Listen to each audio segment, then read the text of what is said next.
Hi అండి. Welcome to my channel. ఈరోజు ప్రజ్ఞ గురించి, ప్రజ్ఞ సృజనాత్మక సామర్థ్య ఆధారంగా వైయక్తిక భేదాలు, అలాగే అభ్యాసన శైలుల గురించి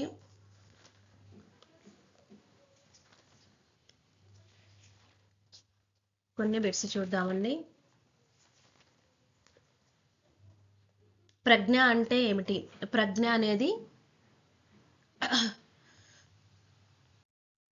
ప్రజ్ఞ అంటే ఏంటిదండి? అదొక అమూర్త భావన అండి. తర్వాత అది వ్యక్తిలో ఉన్న మానసిక శక్తి అండి. ఇది అనువంశికంగా సంక్రమించి వ్యక్తి తన పరిసరాలతో చేసే ప్రతిచర్య వలన వికసిస్తుంది.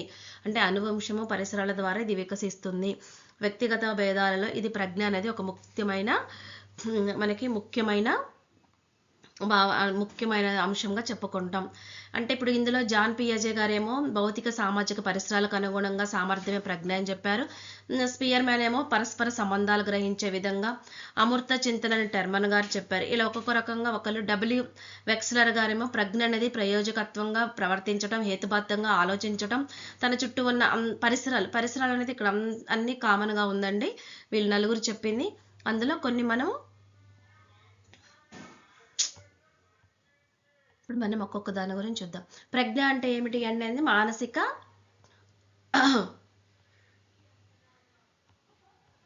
మానసిక శక్తి అండి. ఇది ఒక మానసిక శక్తి. ప్రజ్ఞ అనేది ఏ భావంతో ఉంటుంది? అమూర్త భావంతో.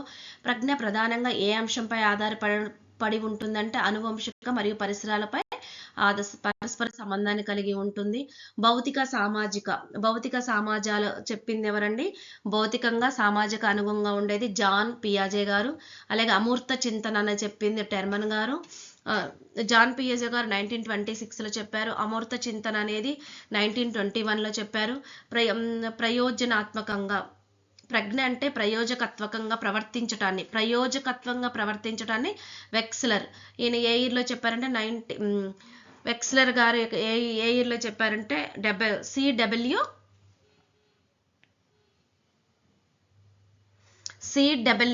డిడబ్ల్యూ వెస్లర్ అండి. ఇది ప్రయోజకత్వంగా ప్రవర్తించటానికి, హేతుబద్ధంగా ఆలోచించటానికి ఉండేది డిడబ్ల్యూ వెస్లర్ 1950స్లో.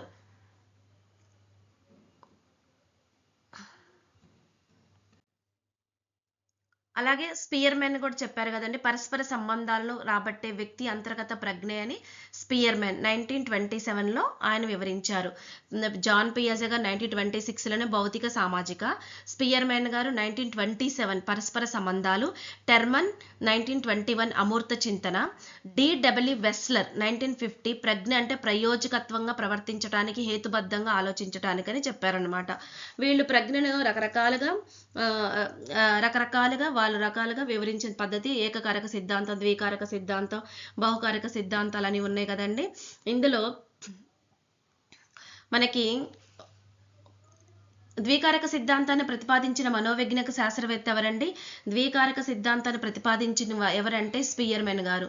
ఈయన ప్రకారం ద్వికారక ప్రజ్ఞా సిద్ధాంతం అంటే 2 రకాల కారకాలను కలిగి ఉంటుంది.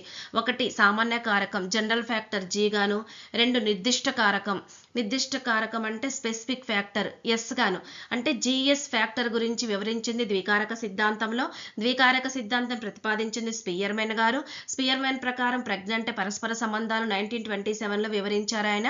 అలాగే దీంట్లో ద్వికారక సిద్ధాంతం అంటే ఎవరు ప్రతిపాదించారు? స్పియర్మెన్ గారు. స్పియర్మెన్ సిద్ధాంతంలో ఏ కారకం? ద్వికారక సిద్ధాంతం. జీ అంటే ఏంటిది? General factor. జీ అంటే జనరల్ ఫ్యాక్టర్ సామాన్య కారకం. ఒక నిర్దిష్ట పనికి అవసరమైన సామర్థ్యాన్ని స్పెసిఫిక్ ఫ్యాక్టర్ ఎస్ గా సూచిస్తారు. నిర్దిష్ట కారకం.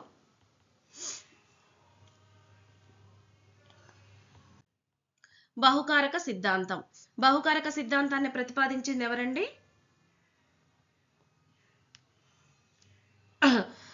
బహుకారక సిద్ధాంతం ఎవరు ప్రతిపాదించారు? ఎడ్వర్డ్ లీ థార్న్డైక్ ప్రతిపాదించిన బహుకారక సిద్ధాంతం.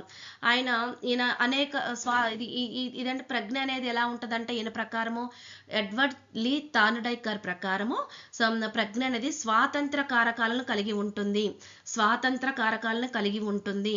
ఈ ఎడ్వర్డ్ లీ థార్న్డైక్ గారు బహుకారక సిద్ధాంతాన్ని ప్రతిపాదించారు.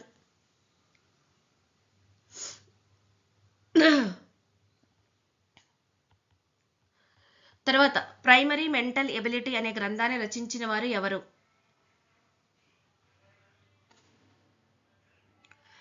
ప్రైమరీ మెంటల్ ఎబిలిటీస్ అనే గ్రంథాన్ని ప్రతిపాదించింది ఎవరంటే ఎల్ఎల్ థార్స్టన్. ఈయన ప్రకారం ఎల్ఎల్ థార్స్టన్ తాను రచించిన ప్రైమరీ మెంటల్ ఎబిలిటీస్ అనే గ్రంథం ఎవరు రాశారండి? ఎల్ఎల్ థార్స్టన్. ఈయన ఏ సిద్ధాంతాన్ని ప్రతిపాదించారు? సామూహిక కారక సిద్ధాంతాన్ని ప్రతిపాదించింది ఎల్ఎల్ థార్స్టన్ వారు. ఈయన మొత్తం ఎన్ని రకాలుగా జరుగుతుందన్నారు? మానసిక సామర్థ్యాలు 7 రకాల మానసిక సామర్థ్యాలు ఉన్నారని చెప్పారు. ఈయన ప్రకారం 7 రకాల మానసిక సామర్థ్యాలు ఉన్నాయి. అవి ఏంటి అంటే 1 శాబ్దిక సామర్థ్యం, 2 స్మృతి, 3 తార్కిక సామర్థ్యం, 4 సంఖ్యా సామర్థ్యం, 5 ప్రాదేశిక సామర్థ్యాలు, 6 ప్రత్యక్షాత్మక, 7 పద ధారావళి. శాబ్దిక, స్మృతి, తార్కిక, సంఖ్య, ప్రాదేశిక, ప్రత్యక్షాత్మక, పద ధారావళతి. మొత్తం ఇవన్నీ 7 రకాలుగా ఉన్నాయి అన్నారు. ఎవరన్నారు ఇవన్నీ? ఎల్ఎల్ థార్స్టన్ గారు. ఈయన ఏ గ్రంథాన్ని రచించారు? Primary mental abilities. ఈయన ప్రతిపాదించిన సిద్ధాంతం సామూహిక కారక సిద్ధాంతం. ఇవన్నీ దేంట్లో రాశారు? ప్రైమరీ మెంటల్ ఎబిలిటీస్ లో అనే గ్రంథంలో రచించారు. గిల్ఫర్డ్ సిద్ధాంతంలో ప్రజ్ఞకు ఎన్ని కారకాలు ఉన్నాయని చెప్పారు? గిల్ఫర్డ్ గారు 1961లో ప్రజ్ఞకు విషయాలు, కంటెంట్స్, ప్రచలనాలు, ఆపరేషన్స్, ఉత్పత్తులు, ప్రొడక్ట్స్ అనే 3 విశేషకాలు కారణమని చెప్పారు. ప్రజ్ఞకు ఏమేం కారణాలు? 3. 1 విషయాంశాలు, 2 ప్రచలనాలు, 3 ఉత్పత్తులు. ఈ 3 కలిపితే ప్రజ్ఞ కారణమని తెలిపారు. విశేషకంలో కొన్ని కారకాలు ఉంటాయని కూడా చెప్పారు. మొత్తం 150 కారకాలు అన్నమాట. అవేంటంటే ప్రచనాలలో 5 కారకాలు, ఉత్పత్తిలో 6 కారకాలు ఉంటాయని, మళ్ళీ అంశాల కారకాలు 5, ప్రచనాలలో 5 కారకాలు, ఉత్పత్తిలో 6, మొత్తం 5 × 5 × 6 150 కారకాలుగా కారణమని తెలిపారు. ఎవరు? గిల్ఫర్డ్.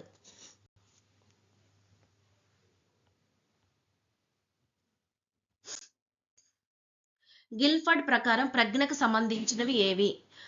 ఇప్పుడే చెప్పుకున్నాం కదండి, విషయాంశకాలు, ప్రచలనాలు, ఉత్పత్తులు, ఈ 3 అన్నమాట.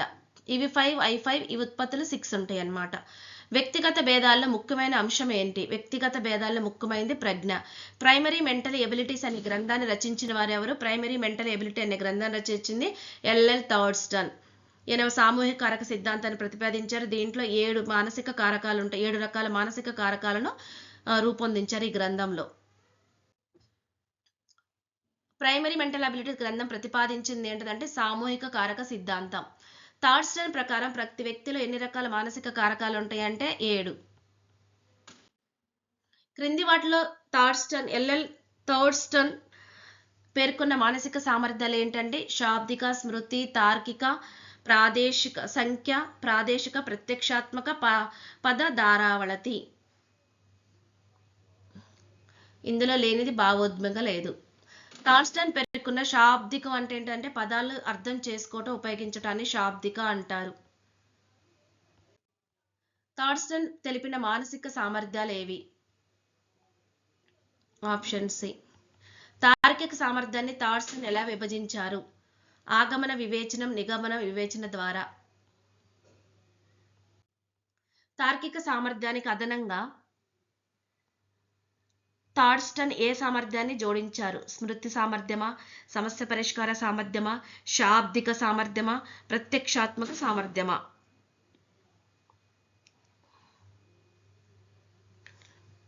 సమస్య పరిష్కార సామర్థ్యం.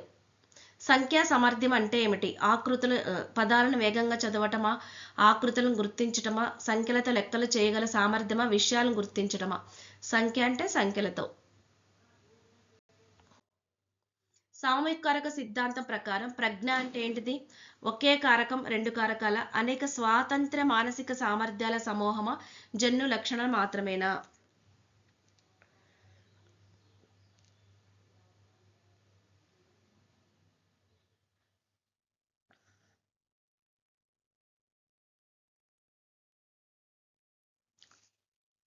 అనేక స్వాతంత్ర మానసిక సామర్థ్యాలేనండి.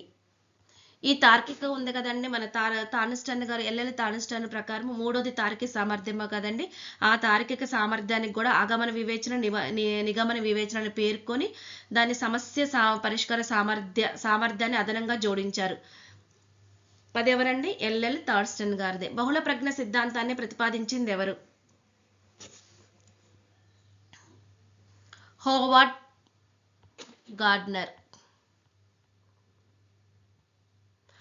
గార్డ్నర్ తన సిద్ధాంతాన్ని ఏ గ్రంథంలో వివరించారు? Frames of mind, the theory of multiple ఇంటెలిజెన్సా, ప్రైమరీ మెంటల్ ఎబిలిటీసా, అలాగే ఇంటెలిజెన్స్ కోషంటా, సైకాలజీ ఆఫ్ లెర్నింగా? Frames of mind, the theory of mentally intelligence. Gardner ప్రకారం ప్రజ్ఞ అంటే ఏమిటి? జ్ఞాపక శక్తిన, అధిక ఐక్యూన, సమస్యలకు పరిష్కారం కనుగొనటం లేదా సంస్కృతికి ఉపయోగపడే ఉత్పత్తులు సృష్టించటమా, అమూర్త చింతన? సమస్యలకు పరిష్కారం కనుక్కొని మన సంస్కృతికి ఉపయోగపడే ఉత్పత్తులను సృష్టించటం. బహుళ ప్రజ్ఞా సిద్ధాంతం ప్రకారం ప్రజ్ఞలని ఎలా ఉంటాయి? ఒకే రకంగా ఉంటాయా, పరస్పరం ఆధారంగా ఉంటాయా, స్వాతంత్రంగా ఉంటాయా, జన్యుపరంగా ఉంటాయా? అవి స్వాతంత్రంగా.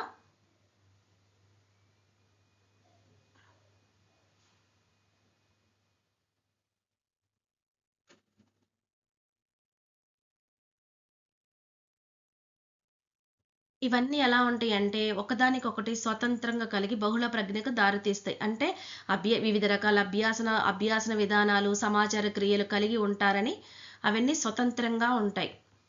గార్డ్నర్ ప్రకారం ప్రజ్ఞ నిర్ధారణలో ప్రధాన పాత్ర పోషించేది ఏది? పాఠశాల, పరీక్షల, ఉపాధ్యాయుడ, పరిసరాల, సంస్కృతిన అంటే సంస్కృతి, సంస్కృతి అనేది ప్రధాన పాత్ర పోషిస్తుందని గార్డ్నర్ ప్రకారం ప్రజ్ఞ నిర్ధారణ. గార్డ్నర్ గుర్తించిన ప్రజ్ఞల సంఖ్య ఎన్ని? 6, 7, 8, 9? ఆయన మొత్తం 8 అండి. మొత్తం అవి ఏంటి అంటే మొత్తం గార్డ్నర్ 8 రకాల ప్రజ్ఞాంశాలు గుర్తించారు. భాషా సంబంధ ప్రజ్ఞ, గణిత తార్కిక ప్రజ్ఞ, సంగీత లయ సంబంధిత ప్రజ్ఞ, ప్రాదేశిక ప్రజ్ఞ, శారీరక కండర స్పర్శాత్మక ప్రజ్ఞ, వ్యక్త్యంతర ప్రజ్ఞ, వ్యక్తి అంతర్గత ప్రజ్ఞ, ప్రకృతి సంబంధిత ప్రజ్ఞ. చదవటం, రాయటం, మాట్లాడడానికి సంబంధించినది. చదవటం, రాయటం.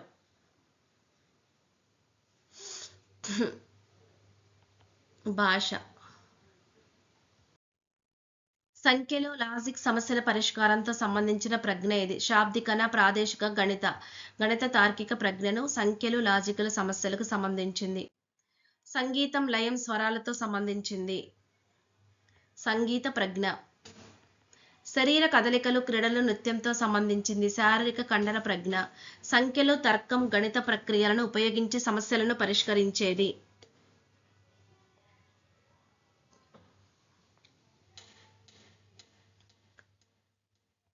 గణిత తార్కిక ప్రజ్ఞ.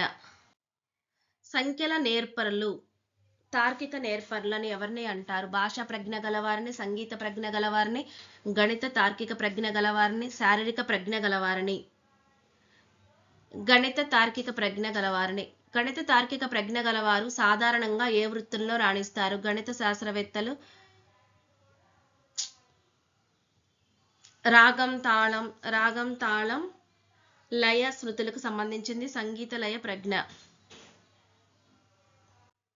సంగీతాన్ని త్వరగా నేర్చుకొని స్వరకల్పన చేయగల వారిని ఏమని పిలుస్తారు? సంగీత నేర్పరులు. నెక్స్ట్, చిత్రాలు, ఆకారాలు, గ్రాఫుల ద్వారా విషయాన్ని అర్థం చేసుకునే ప్రజ్ఞ ఏది అంటే ఇది ఆకారాల ద్వారా, చిత్రాలు, రూపాలు లేదా క్రమ ప్రక్రియల ద్వారా విషయాన్ని అర్థం చేసుకునే సామర్థ్యాన్ని దృశ్య ప్రాదేశిక ప్రజ్ఞ అంటారు. అంటే ప్రాదేశిక ప్రజ్ఞకు సంబంధించింది. ఈ ప్రాదేశిక ప్రజ్ఞ అనేది ఇది ఎలా ఉంటుందంటే మనం గ్రాఫుల ద్వారా విశ్లేషించవచ్చు. ఇవి అంతః సంబంధాల ద్వారా ఈ చిత్రాల్లోని అంతః సంబంధాలను చూడగలుగుతారు. వీళ్ళ ఊహాత్మక చిత్రీకరణంలో నైపుణ్యం కలవారిని ఏమని పిలుస్తారు? ఈ ఊహాత్మక చిత్రీకరణ కూడా ప్రాదేశిక ప్రజ్ఞలోనే భాగం అండి. కానీ ఊహాత్మక చిత్రీకరణ అనే దాన్ని ఏమంటారంటే వాళ్ళని కళా నేర్పర్లు లేదా చిత్ర నేర్పర్లుగా వ్యవహరిస్తారు.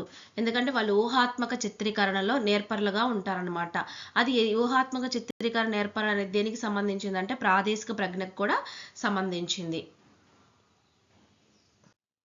ప్రాదేశిక ప్రజ్ఞ గలవారు సాధారణంగా ఏ వృత్తులలో రాణిస్తారు? గాయకులు, సైకాలజీ, ఆర్కిటెక్టులు, ఇంజనీర్లు, రాజకీయ నాయకులు. ఆర్కిటెక్టులు, ఇంజనీర్లు అనమాట. శారీరక కదలికను ప్రయోజనకరంగా ఉపయోగించే సామర్థ్యాన్ని ఏమంటారంటే శారీరక కండర స్పర్శాత్మక ప్రజ్ఞ అంటారు.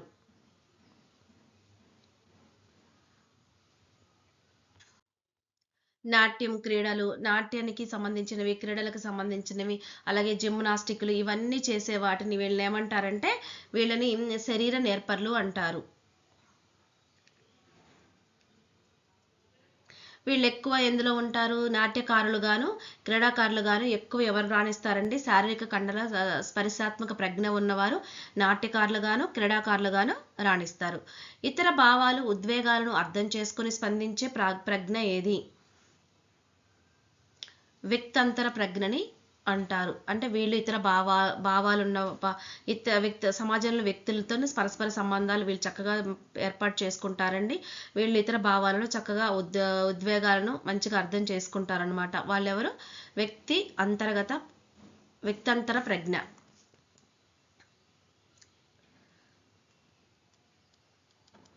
సాంఘిక నేర్పరులను ఎవరిని అంటారంటే, వ్యక్తి అంతర్గత వల్లనే సాంఘిక నేర్పరులు. ఎందుకంటే సమాజంలో ఉన్న వ్యక్తులతో మంచికి వీళ్ళు కలవడి ఉంటది కాబట్టి.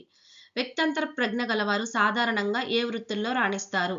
సైకాలజిస్టులు, సేల్స్ వ్యక్తులు, రాజకీయ నాయకులు. ఎందుకంటే వీళ్ళందరితో సమాజంలో ఉన్న అందరితో వీళ్ళు చక్కగా మాట్లాడతారు కాబట్టి.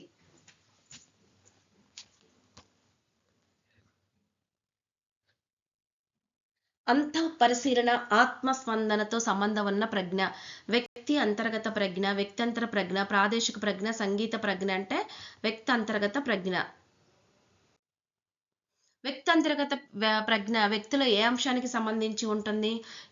ఏ అంశాన్ని? సామాజిక సంబంధాల గురించా, మూర్తిమత్వమా, శారీరక కథల నుంచా, సంగీత లయ నుంచా?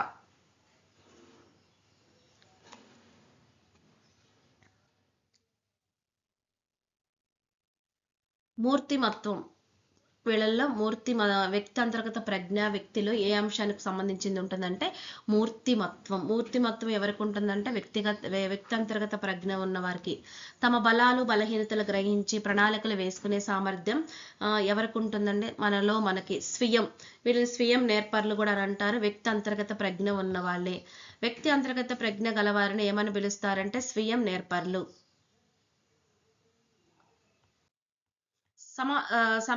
సహజ ప్రపంచం పట్ల ఆసక్తి చూపించేవి ప్రకృతికి సంబంధించినవి. నిర్జీవ ప్రపంచంలోని పోలికలు భేదాలను గుర్తించే సామర్థ్యం అంటే ప్రకృతికి సంబంధించినవి. ప్రకృతికి సంబంధించిన ప్రజ్ఞ గల ఏమని పిలుస్తారు? స్వీయ నేర్పరులు అంటే వ్యక్తి అంతర్గత, సాంఘిక అంటే వ్యక్తంతర, సంగీత నేర్పరులు అంటే సంగీతం సంబంధించినవి, ప్రకృతి నేర్పరులు. బహుళ ప్రజ్ఞ సిద్ధాంతం మనకి ఏమి తెలియజేస్తుంది?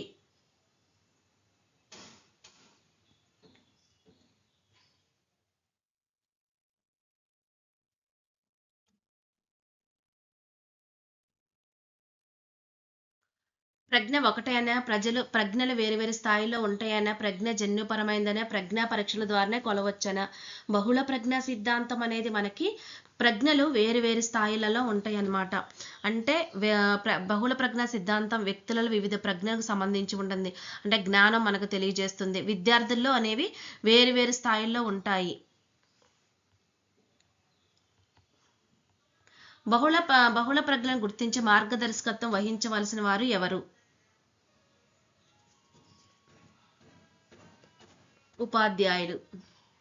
కవితలు, కథలు రాయించటం ద్వారా ఏ ప్రజ్ఞను పెంపొందించవచ్చు? గణిత ప్రజ్ఞ, భాషా ప్రజ్ఞ, శారీరక ప్రజ్ఞ, ప్రకృతి ప్రజ్ఞ. భాషా ప్రజ్ఞ. వివిధ గణిత సమస్యలు సాధించటం ద్వారా ఏ ప్రజ్ఞ అభివృద్ధి చెందుతుంది?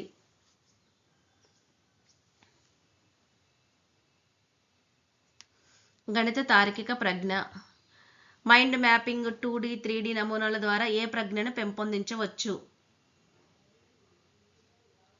మైండ్ మ్యాపింగ్, 2D 3D నమూనాల ద్వారా ఆకారాలు, చిత్రాలు ఏదండి? ప్రాదేశిక ప్రజ్ఞ.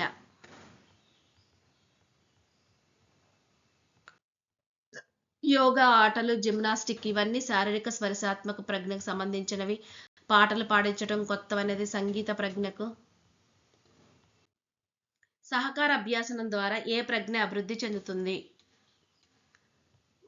వ్యక్తంతర ప్రజ్ఞ.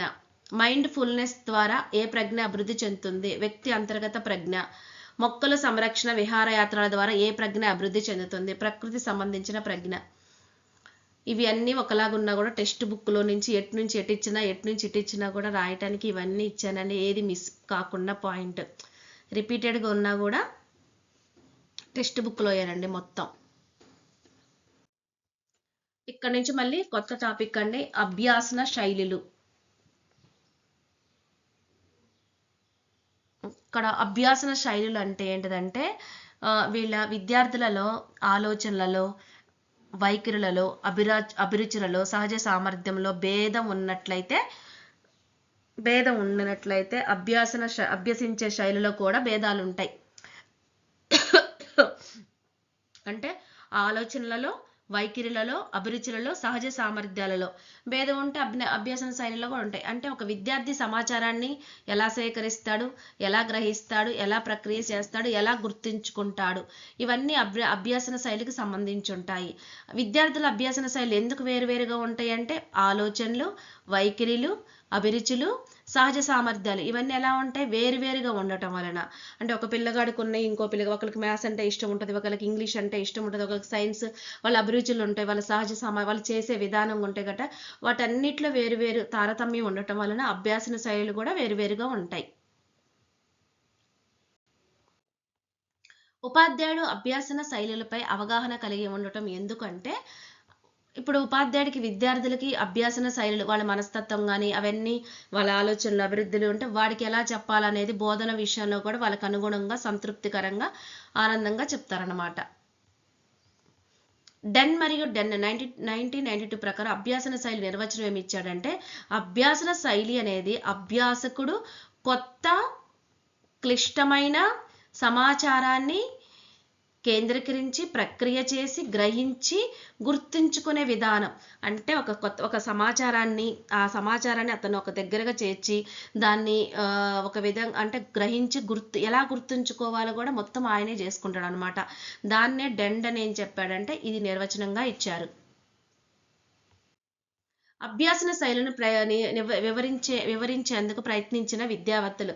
మొత్తం ఈ అభ్యాసన శైలిని వివరించిన వాళ్ళు ఎవరండి మొత్తం అంటే డెండెన్ గారు, తర్వాత డెండెన్, ఫెల్టర్, సిల్వర్ మ్యాన్, యంగ్, మళ్ళీ సిల్వర్ హెచ్ స్ట్రాండ్ మరియు పెరిన్, వీళ్ళు మొత్తం అభ్యాసన శైలుల గురించి వివరించారండి. ఇందులో సిల్వర్ స్ట్రాంగ్ మరియు పెరిని 1997 ప్రకారం వీళ్ళు మొత్తం 4 రకాలుగా విభజించారు ఈ అభ్యాసన శైలిని. ఏంటివంటే 1 ప్రావీణ్యం శైలి అభ్యాసకులు, 2 అవగాహన చేసుకునే శైలి అభ్యాసకులు, 3 స్వీయం వ్యక్తీకరణ, 4 వ్యక్తంతర అభ్యాసకులు.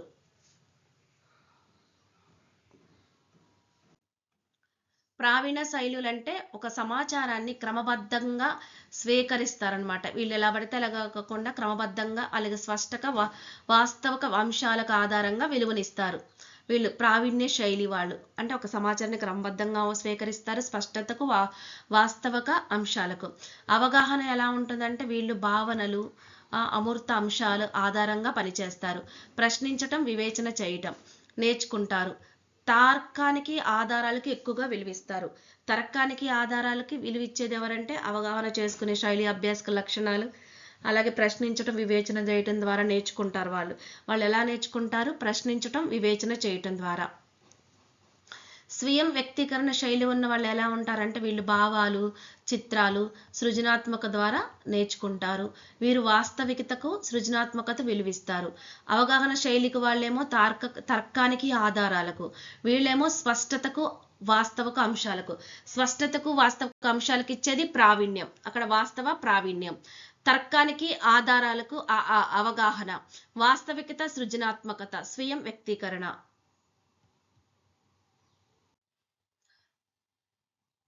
వ్యక్తంతర అభ్యాసకులు అంటే వీళ్ళు ఎలా ఇస్తారంటే ఇతరులతో కలిసి పనిచేస్తూ నేర్చుకుంటారు. వీళ్ళు సమాజానికి, సాంఘిక విలువలకు, సహజత్వానికి ప్రాధాన్యత ఇస్తారు. మొత్తం 4 అండి. ఎవరు చెప్పారు ఇవన్నీ 4? సిల్వర్ హెచ్ స్ట్రాంగ్ మరియు పెరినియం 1997 ప్రకారం 4 అభ్యాసన శైలిలో ప్రావీణ్యం. వీళ్ళేమో స్పష్టతకు వాస్తవిక అంశాలకు విలువనిస్తారు. అవగాహన చేసుకునే వాళ్ళు తర్కానికి ఆధారానికి విలువిస్తారు. స్వీయం అనేవాళ్ళు సృజనాత్మకత వాస్తవతకు విలువిస్తారు. వ్యక్తంతర వాళ్ళు సాంఘిక విలువలకు, సహజత్వానికి ఇస్తారనమాట. మరి ఒక్కొక్కరు ఒక్కొక్క రకంగా నేర్చుకుంటారు. ప్రావీణ్యం గలవారేమో క్రమ పద్ధతిలో సమాచారాన్ని స్వీకరించడం ద్వారా నేర్చుకుంటారు. అవగాహన వాళ్ళేమో భావనలు అమూర్తాంశాల ఆధారంగా పనిచేస్తారు. స్వీయం వ్యక్తీకరణేమో భావాలు చిత్రాలు చూడటం ద్వారా అభ్యసిస్తారు. వ్యక్తంతర వాళ్ళేమో ఇతరులతో కలిసి పనిచేస్తూ నేర్చుకుంటారు. మరి జ్ఞానేంద్రియాల ఆధారంగా అభ్యాసన శైలులు ఎలా ఉంటాయి అంటే ఇవి 4 రకాలుగా విభజించారు. దృశ్య అభ్యాసకులు, శ్రవణ అభ్యాసకులు, చలన అభ్యాసకులు, స్పర్శేంద్రియ అభ్యాసకులు అని 4.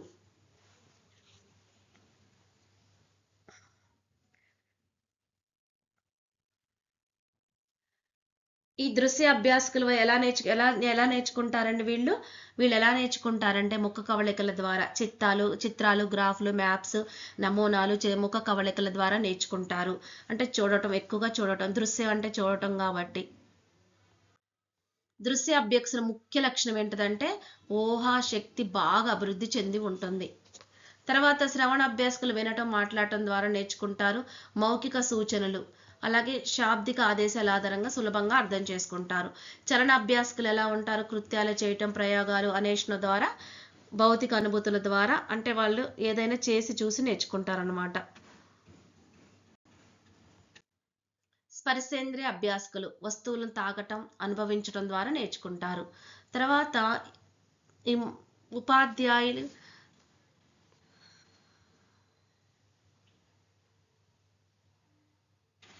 ఇది 4 పాయింట్ అండి. మొత్తం 4 జ్ఞానేంద్రియాలు అంటే దృశ్య అభ్యాసకులు, శ్రవణం, చలనం, స్పర్శేంద్రియం. ఇక్కడ ఇంకో పాయింట్, ఉపాధ్యాయులు విద్యార్థుల అభ్యాసన శైలిని ఎలా తెలుసుకుంటారంటే పరిశీలించటం, పరీక్షల ద్వారా ఉపాధ్యాయులు తెలుసుకుంటారనమాట. మరి ఉపాధ్యాయులు అభ్యాసన శైలికి అనుగుణంగా ఏం చేయాలి అంటే బోధన అభ్యాసన విధానాలు కల్పించాలి. విద్యార్థుల అభ్యాసన శైలికి అనుగుణంగా బోధనాభ్యాసన విధానాలు మార్చాలి. అభ్యాసన శైలిని అంచనా వేయడానికి ఉపయోగపడే సాధనాలు ఏంటండి? కోబ్స్ లెర్నింగ్ స్టైల్ అంట. తర్వాత ఫ్లేమింగ్ విఆర్కే అభ్యాసన శైలి ప్రశ్నావళి. అంతర్జాలంలోని ఉచిత ప్రశ్నావళి ద్వారా ఈ అభ్యాసన శైలిని మనం అంచనా వేయవచ్చు. వీటిపైన చిన్నగా కొన్ని క్రమ పద్ధతిలో సమాచారాన్ని స్వీకరించడాన్ని వ్యక్తంతర అభ్యాసకుల, అవగాహన చేసుకునే శైలి అభ్యాసకుల, ప్రావీణ్య శైలి అభ్యాసకుల, స్వీయ వ్యక్తీకరణ శైలి అభ్యాసకుల. అంటే ప్రావీణ్య శైలి అభ్యాసకులు వీళ్ళు క్రమ పద్ధతిలో సమాచారాన్ని ద్వారా నేర్చుకుంటారు.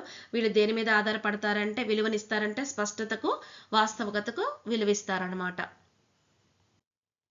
అభ్యాసన వైకల్యాలు అనే పదాన్ని ఎవరు సూచించారంటే శామ్యుయల్ కిర్కెగార్డ్.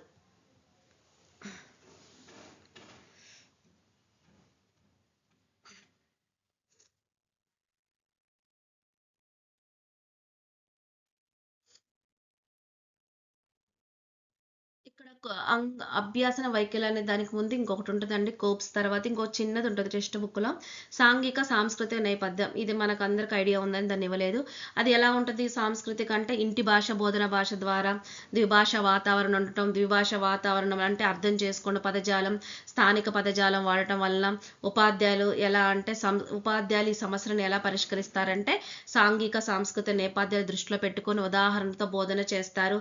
అలాగే బోధనలో సాంఘిక సంస్కృతి నేపథ్యం ఎలా ఉంటుందంటే పాఠశాలను సులభంగా అర్థం చేసుకోవడానికి ఇది చాలా చక్కగా ఉపయోగపడుతుంది. ఆ తర్వాత అభ్యాసన వైకల్యాలు అనేది శామ్యుయల్ కిర్కెగార్డ్ పరిచయం చేశారు.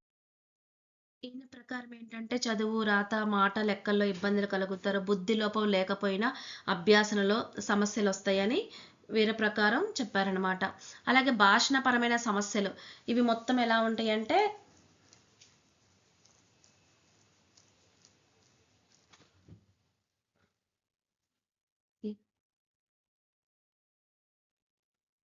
ఈ శామ్యుయల్ కిర్క్ ప్రకారమేనండి మొత్తము 7 అభ్యాసన వైకల్యాలు గుర్తించారు. అవి మనకి డిస్ఫేసియా, అఫేసియా, డిస్లెక్సియా, అలెక్సియా అనే సమస్యలు మొత్తం 7 రకాలుగా అభ్యాసన వైకల్యాల గురించి చెప్పింది ఎవరండి? శామ్యుయల్ కిర్కెగార్డ్. అలాగే భాషపరమైన సమస్య అయినా అంటే డిస్ఫేసియా అంటే దేనికి సంబంధించింది? ఇది వ్యక్తీకరణ, పదాలను అర్థం చేసుకోవటంలోనూ వ్యక్తపరచటంలోను. అంటే వీళ్ళు ఎలా ఉంటారంటే ఏదైనా వ్యక్తపరచడంలోనూ అర్థం చేసుకోవడంలోనూ వీళ్ళకి ఇది పాక్షికంగా అసమర్థాన్ని కలిగి ఉంటారు. వీటన్నిటి గురించి చెప్పింది ఎవరండి అంటే శామ్యుయల్ కిర్క్ గారు. అఫేసియా ఉన్న పిల్లలు ఎక్కువగా ఏ విషయంలో ఉంటారు? అఫేసియా అనేవాళ్ళు పదాలు రాయటంలో అర్థం చేసుకోవటంలో లోపం. డిస్ డిస్లెక్సియా. డిస్లెక్సియా అంటే ఏంటిదంటే అండి, నిశ్శబ్ద పఠనమా, శాబ్దిక పఠనమా, భాషను చదవటం రాయటంలోన చూసి రాయటమా, లేదా సంఖ్యాపరమైన సంఖ్యలలో లోపమా. డిస్లెక్సియా అంటే వీళ్ళకి ఎక్కడ ప్రాబ్లం అవుతుందంటే, వీళ్ళు తమంతట తాము నిశ్శబ్ద పఠనం ద్వారా కానీ, శాబ్దిక పఠనాల ద్వారా కానీ చదవటం మెయిన్, చదవటంలోనూ చదివింది గ్రహించటంలోనూ సమస్యలు అనమాట. అంటే నిశ్శబ్ద పఠనం, శాబ్దిక పఠనం అంటే చదవటంలో ప్రాబ్లం ఉంటే డిస్లెక్సియా అంటారు. డిస్కాలిక్యులియా పదాలు పలకటం, చదవటం, సంఖ్యలు లెక్కలు చేయటం ద్వారా. అభ్యాసన వైకల్యాలను తగ్గించేందుకు ఉపయోగించే బోధన ఏది? ఉపన్యాస పద్ధతి, సవరణ బోధన, శిక్షణ పద్ధతి, సాంప్రదాయక పద్ధతి.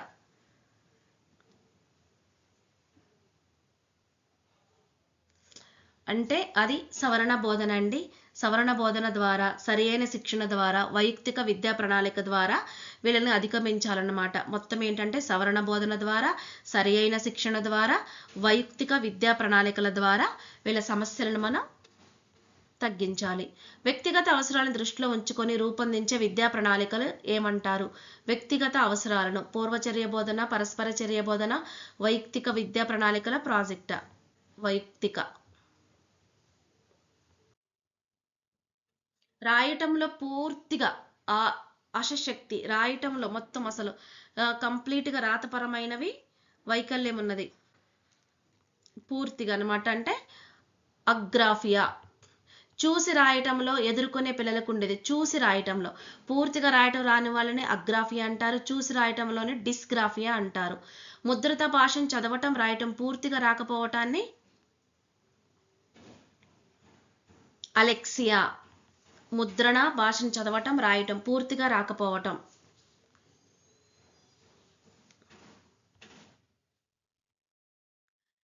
ఇక్కడ నిదాన అభ్యాసకులు, స్లో లెర్నర్, వాళ్ళ యొక్క ప్రజ్ఞా లబ్ధి 70, 90, 80, 90, 50, 90, 90, 100. నిదాన అభ్యాసకులది.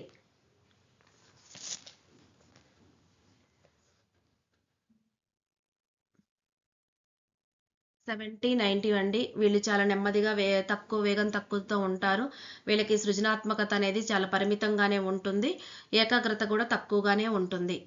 వీళ్ళకి తగిన శిక్షణ ఇప్పించి వైయక్తిక విద్యా ప్రణాళికల ద్వారా వీళ్ళకి విద్య ఇవ్వాలి.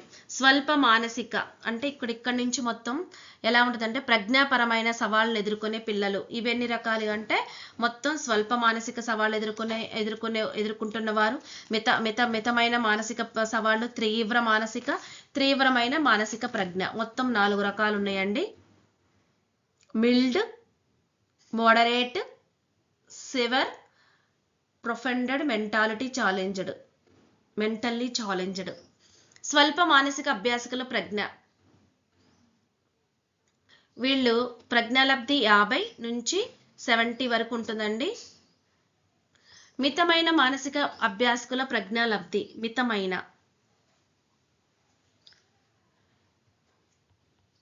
30 to 50. తీవ్రమైన మానసిక సవాళ్ళు 20 కన్నా తక్కువ, అంతకన్నా ఇంకా తక్కువ, 20 కానీ అంతకన్నా తక్కువ కానీ. ప్రజ్ఞాలబ్ధి ఆధారంగా మానసిక సవాళ్ళు ఎన్ని రకాలుగా చేశారండి? మొత్తం ప్రజ్ఞాలబ్ధి ఆధారంగా 4. అవే ఇవి ఏంటంటే స్వల్ప మానసిక సవాళ్ళు, మితమైన మానసిక సవాళ్ళు, తీవ్రమైన మానసిక సవాళ్ళు. ఏఏఎండి ప్రకారం ఎడ్యుకేబుల్ మెంటల్లీ ఛాలెంజ్డ్ అని ఎవరిని అంటారు? ఏఏఎం అంటే American association for mental deficiency. Educable mentality challenged అంటే స్వల్ప మానసిక సవాళ్ళు, అంటే విద్య నేర్పగల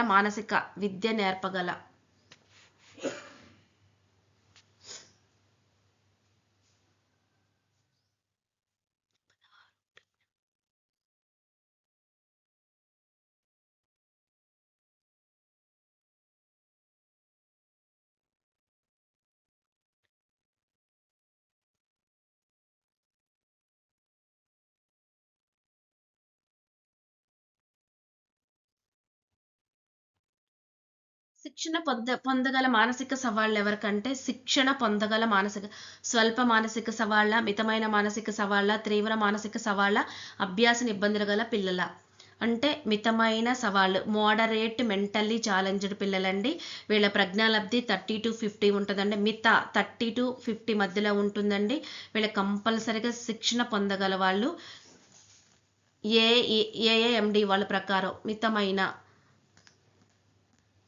భాషాభివృద్ధి, చలనాభివృద్ధి తక్కువగా ఉండి నిరంతరం పర్యవేక్షణ అవసరమైన పిల్లలు ఎవరు? స్వల్ప మానసిక సవాళ్ళ, మితమైన మానసిక సవాళ్ళ, తీవ్రమైన మానసిక సవాళ్ళ,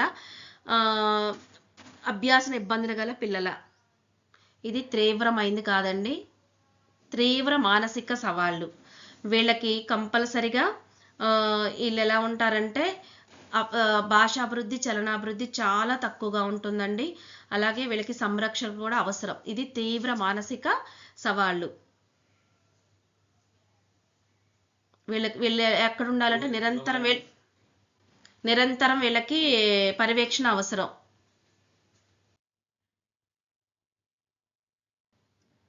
కస్టడియల్ కేర్ నీడెడ్ ఇన్ ఏఏఎండి ప్రకారం ఎవరిని సూచిస్తారు? స్వల్ప మానసిక, మిత మానసిక వాళ్ళ, తీవ్ర మానసిక వాళ్ళ, అభ్యాస ఇబ్బందులు గల పిల్లల.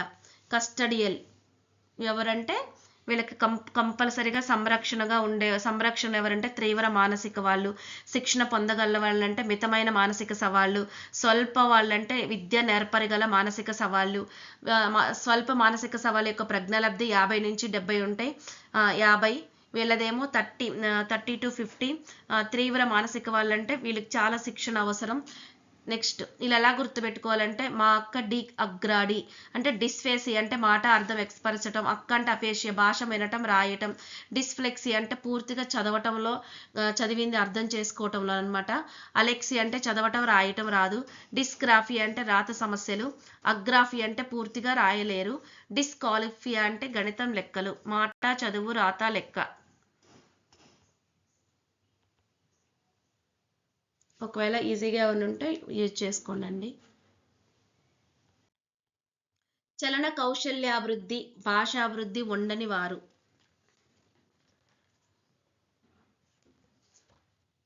వీళ్ళు తీవ్రమైన మానసిక సవాలు గలవారు. తీవ్రమైన వీళ్ళ యొక్క ప్రజ్ఞాలబ్ధి ఎంత ఉంటుందండి? 20 కానీ అంతకన్నా తక్కువగానే ఉంటుంది. వీళ్ళని పుట్టినప్పుడే గుర్తించవచ్చు. వీళ్ళల్లో ఎలాంటి కౌశలాభివృద్ధి, భాషాభివృద్ధి ఉండదు. వీళ్ళు పూర్తిగా డిపెండెడ్, మొత్తం ఆధారపడే ఉంటారు. నెక్స్ట్, ప్రజ్ఞాపరమైన సవాళ్ళు ఎదుర్కొంటున్న పిల్లల విద్యలో అనుసరించాల్సిన సరైన విధానం ఏది? ఏ సమైక్య విద్యా విధానం, బి ప్రాజెక్ట్ విధానం,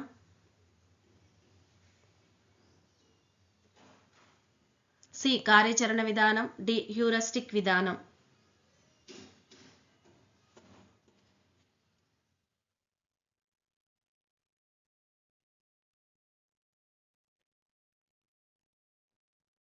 వీళ్ళకి సమైక్య విద్యా విధానం ద్వారా విద్యను అందించాలి.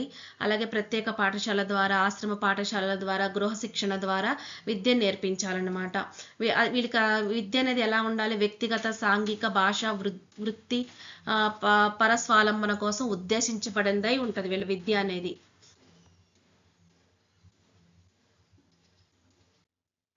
టెర్మస్ ప్రకారం ప్రజ్ఞాలబ్ధి ఐక్యూ ఎంత లేదా ఎంతకన్నా ఎక్కువగా ఉంటుంది?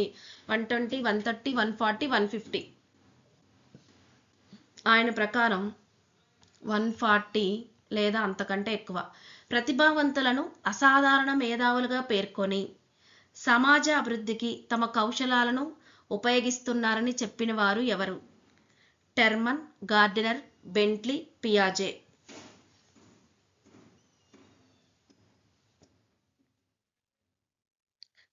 అసాధారణ మేధావులుగా పేర్కొని సమాజ అభివృద్ధికి అంటే బెంట్లీ గారు. క్రింది వాటిలో ప్రతిభావంతుల యొక్క ముఖ్య లక్షణం: అభ్యాసన వేగం తక్కువగా ఉండటం, స్మృతి బలహీనంగా ఉండటం, విద్యా విషయాలపై అసాధారణ అభిరుచి, నిరంతర పర్యవేక్షణ అవసరం.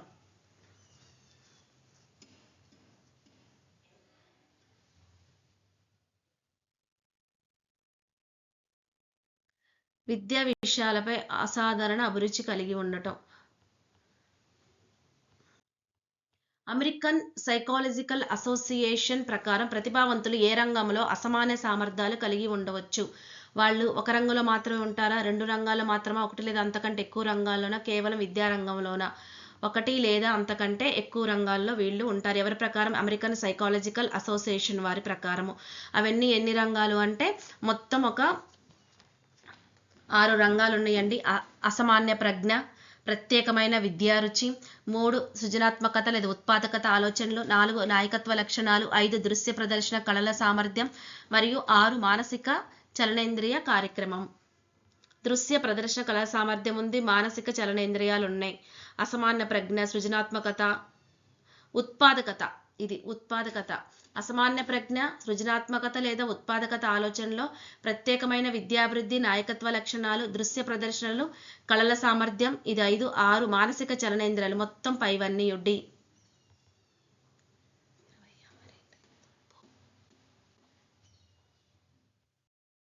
ప్రతిభావంతుల కోసం విద్యా ప్రణాళికలో కింది వాటిలో కానిది ఏది? మళ్ళీ వీళ్ళకి ప్రతిభావంతుల కోసం విద్యా ప్రణాళికలు ఉందండి. సాధారణ తరగతి బోధన పట్ల వీరు అసంతృప్తితో ఉంటారు కాబట్టి ప్రత్యేకంగా విద్యా ప్రణాళికలు ఉన్నాయన్నమాట. అవి అంటే ఏర్పాటు, సమృద్ధి పరచటం, త్వరణం, మొత్తం 3 రకాలుగా ఉంటాయండి. సవరణ బోధన అయితే కాదు. ఏర్పాటు, సమృద్ధి పరచటం, త్వరణం. వేరు చేసి విద్యను బోధించటాన్ని ఏమంటారు? సంవేదన, ఏర్పాట, సుసంపన్న, త్వరణమ. ఏర్పాటు అంటే వీళ్ళకి ఎలా అంటే వేరు చేసి ప్రత్యేక విద్యా కార్యక్రమాలను ఏర్పాటు చేస్తారు. ప్రత్యేక పాఠశాలల ద్వారా, సాధారణ పాఠశాలలో ప్రత్యేక తరగతుల నిర్వహణ ద్వారా వీరికి విద్యా కార్యక్రమాలను బోధిస్తారు. త్వరితగతిన పై తరగతులకు పురోగతిని చేయటాన్ని ఏమంటారు అంటే త్వరణమా, సుసంపన్నం చేయటమా, ఏర్పాట, సంవేదనమా? త్వరణము అంటే ఏంటిది అంటే వీళ్ళకి త్వరగా వేగంగా విద్యా కార్యక్రమాల ప్రయోజనాన్ని పొందటమే త్వరణం అన్నమాట. అంటే సాంప్రదాయ విద్యా విధానం ద్వారా కంటే త్వరగా వేగంగా విద్యా కార్యక్రమాలు ప్రయోజనాన్ని పొందటమే త్వరణం. త్వరగా పాఠశాలలో చేర్పించటం, సామర్థ్యాలకు అనువైన తరగతులు వయసుతో సంబంధం లేకుండా చేర్చటం. దీనివల్ల ఏమవుతుంది? త్వరితగతినపై తరగతుల్లో పురోగతిని చెందటం త్వరణం అంటారు. క్షేత్ర పర్యటనలో ప్రత్యేక నిపుణులతో బోధనా ప్రాజెక్టు పనులు చేయటం ఏ విద్యా ప్రణాళిక అంటే సుసన్నమ, సంసర్గమ, సమైక్య, సంవేదన, సుసంపన్నం, మొత్తం 3 కదా. అందులో వీళ్ళకి ఏం చేస్తారంటే వీళ్ళని క్షేత్ర పర్యటన నిర్వహించడం, ప్రత్యేక నిపుణులతో బోధన ప్రాజెక్టు పనులు నిమగ్నం చేయటం వలన వీళ్ళకి చక్కగా ఉంటుంది. సుసమ్మనం లేదా సమృద్ధి పరచటం. పిల్లలు తామంతట తామే బొమ్మలు గీయటం, కవితలు రాయటం మొదలైనవి ఏ లక్షణానికి సంబంధించినవి?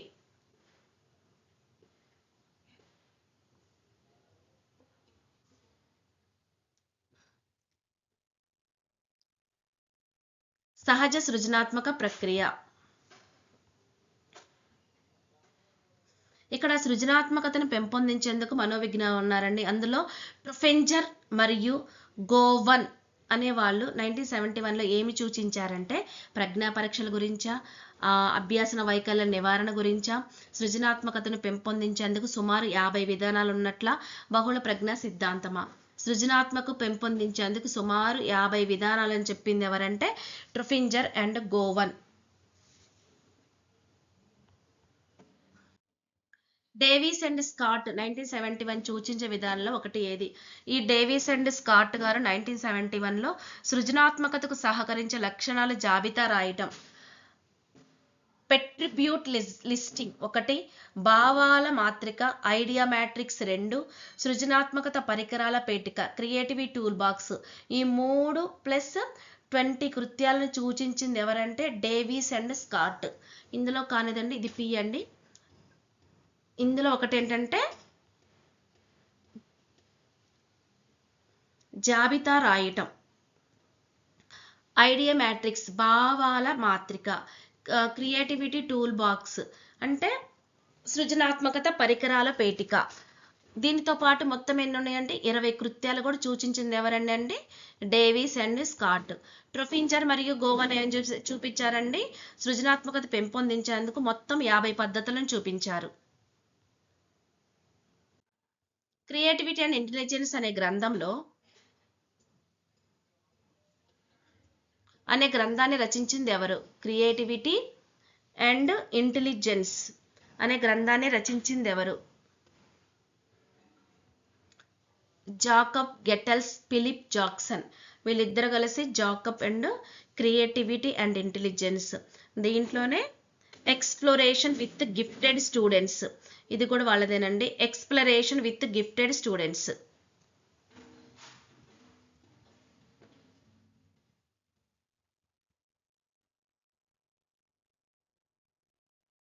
పిల్లల సృజనాత్మకతను పెంపొందించేందుకు జాకబ్ గెటల్స్ మరియు ఫిలిప్ జాక్సన్ సూచించిన పరీక్షల సంఖ్య ఎన్ని? 3, 4, 5, 6. మొత్తం 5 అండి.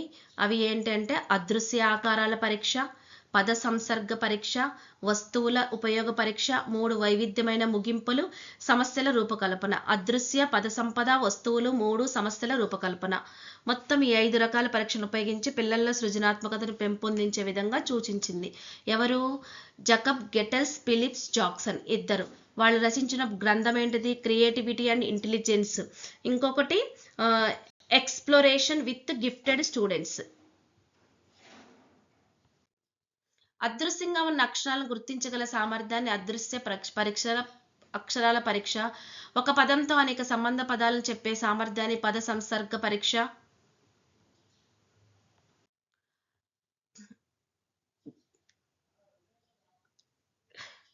గెట్జెల్స్ అండ్ జాక్సన్ సూచించిన పరీక్షల ప్రధాన ఉద్దేశం ఏంటిది? ప్రజ్ఞను మాత్రమే కొలవటమా, స్మృతిని పరీక్షించటమా, పిల్లల సృజనాత్మకతను పెంపొందించటమా, భావోద్వేగాలను నియంత్రించటమా?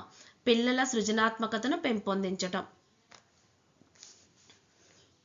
నెక్స్ట్ ఇంకోటి 6 థింకింగ్ హ్యాబిట్స్ విధానాన్ని ప్రతిపాదించింది ఎవరు? Alex Osborn, Gordon, Edward de Bono, గెజ్డెల్ and Jackson. Getzels and Jackson ఎవరంటే ఎడ్వర్డ్ డి బోనో 1985.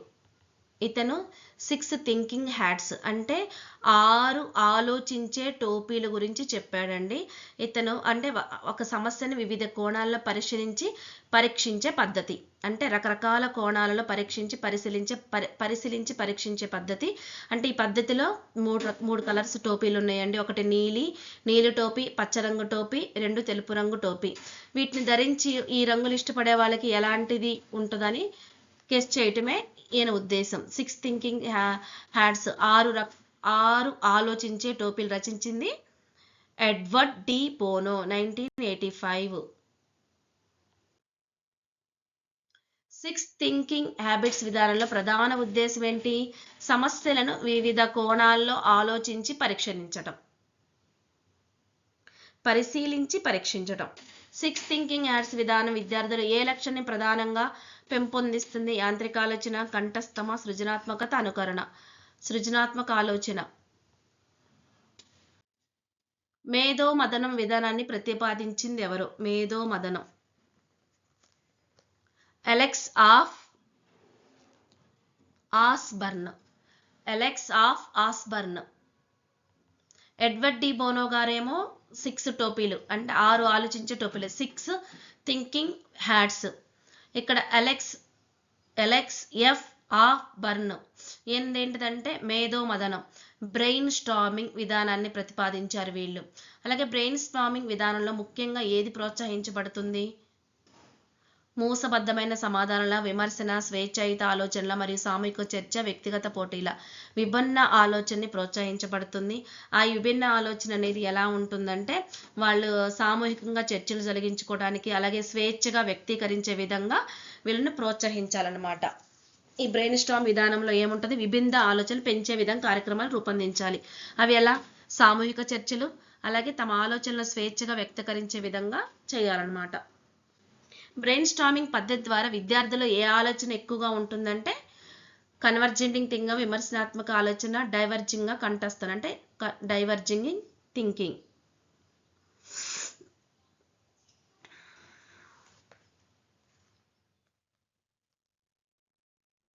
ఎలా అంటే ఇంకొకటి ఇక్కడ ఏముందంటే సగం రాసిన కవితకు విభిన్న ముగింపులు రాయటం. అంటే ఒక స్టోరీ రాస్తారు. ముగింపు ఎప్పుడు ఒకలా కాకుండా న్యూగా రాయటం. అలాగే కొన్ని చిత్రాలు చూసి కవితలు రాయమనటం. అంటే ఇమేజెస్ చూసి కవితలు కానీ స్టోరీలు కానీ రాయమనటం. వస్తువులు నూతనంగా అమర్చబడటం. పద్యాలకు రకరకాల బాణీను సమకూర్చటం మొదలైన కృత్యాలన్నీ దేనికి వస్తాయంటే దీనికి బ్రెయిన్ స్టార్మింగ్ మేధో మదనం అనే దాని గురించి ఉంటుందండి. అవన్నీ విభిన్న ఆలోచనకి పెంపొందించే విధంగా ఉంటాయి. అది ప్రతిపాదించిన వారు అలెక్స్ ఎఫ్ ఆఫ్ బర్న్ గారు.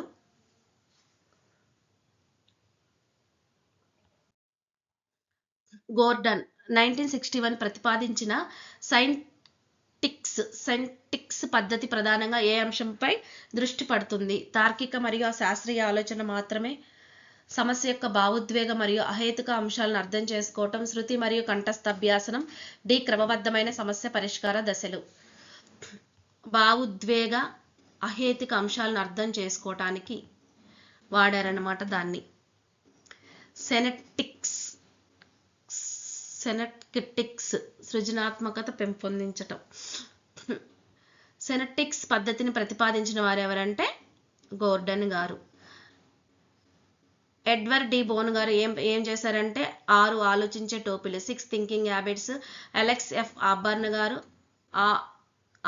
ఆన్ బర్న్ గారు ఆఫ్ బర్న్ అండ్ ఓస్ బర్న్ సారీ ఇది అలెక్స్ ఎఫ్ ఓస్ బర్న్ OSBORN. ఈయనేమో బ్రెయిన్ మేధో మదనం బ్రెయిన్ స్టార్మింగ్.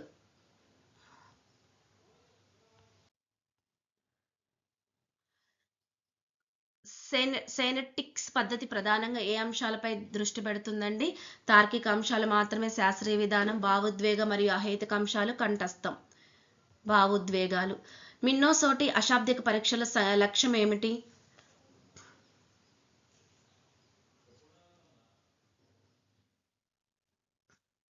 లక్ష్యం ఏంటి అంటే ఇది ఎలా ఉంటుందంటే అశాబ్దిక పరీక్షలైన చిత్ర నిర్మాణం, సృజనాత్మక నమూనాల రూపకల్పన, వృత్తాలలో బొమ్మలు గీయటం, చతురస్రాలు నూతనాకారాలు గీయటం వంటి పిల్లల్లో చేయటం ద్వారా వీళ్ళకి సృజనాత్మకత ఉంటుంది.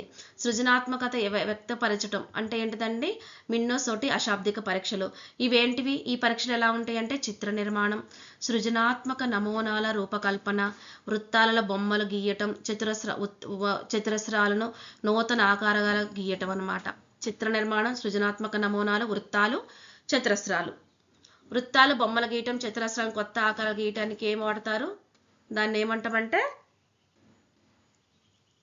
దృశ్య సృజనాత్మక సామర్థ్యం అంటారు. దీన్నే మిన్నోసోటి అశాబ్దిక పరీక్ష అని కూడా అంటారు.